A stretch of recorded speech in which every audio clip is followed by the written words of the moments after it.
Un poisson a bouleversé Internet avant de s'éteindre sous nos yeux. Bonjour à tous, ici Tazio pour Culture Internet. Aujourd'hui, je vous raconte comment un drame biologique est devenu un phénomène viral sur les plateformes.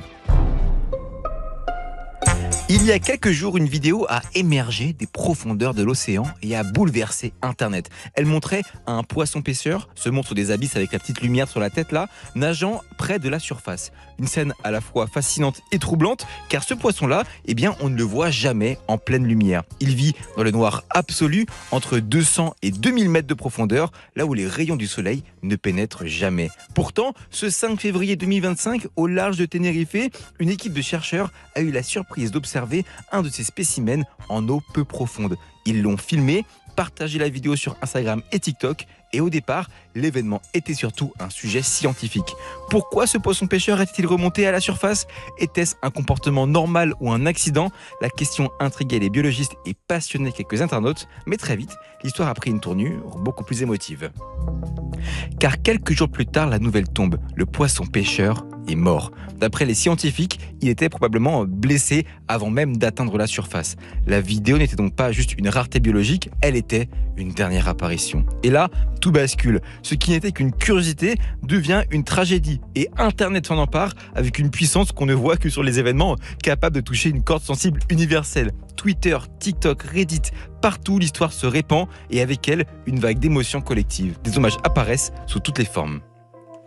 Des dessinateurs créent des illustrations poétiques où le poisson pêcheur regarde le soleil pour la première et dernière fois. Sur TikTok, une animation raconte son histoire avec une mise en scène digne d'un film Pixar. Un héros des profondeurs qui, au crépuscule de sa vie, découvre un monde qu'il n'aurait jamais dû voir. Une lecture tragique mais belle qui fait écho à notre propre fascination pour l'inconnu. Des montages et des remixes de la vidéo originale circulent dans des esthétiques mélancoliques avec du lofi en fond sonore. La tendance devient un espace de deuil collectif où les internautes partagent leur tristesse comme si ce poisson était un proche disparu.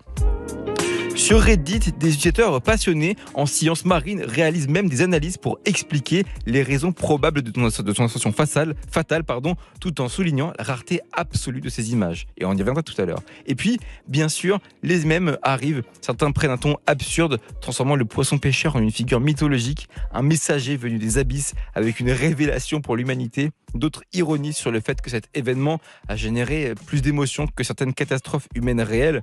Une réaction typique d'Internet où le mélange entre sincérité et second degré crée une alchimie propre aux grandes tendances virales.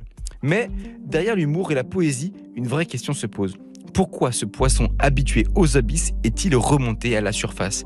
Les scientifiques avancent plusieurs hypothèses et l'une d'elles inquiète particulièrement, le changement climatique. Avec l'augmentation des températures océaniques, les courants se modifient, les pressions changent et les espèces qui ont évolué pendant des millions d'années dans des conditions stables se retrouvent confrontées à un monde en pleine mutation. Certains chercheurs rappellent que ce n'est pas la première fois qu'un poisson pêcheur ou un autre animal des abysses remonte à la surface, mais les signalements sont plus fréquents ces dernières années. Est-ce un signal d'alarme, une preuve que quelque chose est en train de dérégler l'équilibre du monde sous-marin et surtout, sommes-nous capables d'entendre ce message ? Cette histoire est fascinante parce qu'elle mélange émotion et science. Elle montre aussi comment Internet peut transformer un simple événement en phénomène mondial. Un poisson inconnu du grand public devient une icône, une légende, et c'est là qu'il y a une vraie leçon. On pourrait se dire que tout cela n'est qu'un emballement passager, un mème de plus dans le grand cycle du web, mais ces histoires virales ont un pouvoir, elles sensibilisent.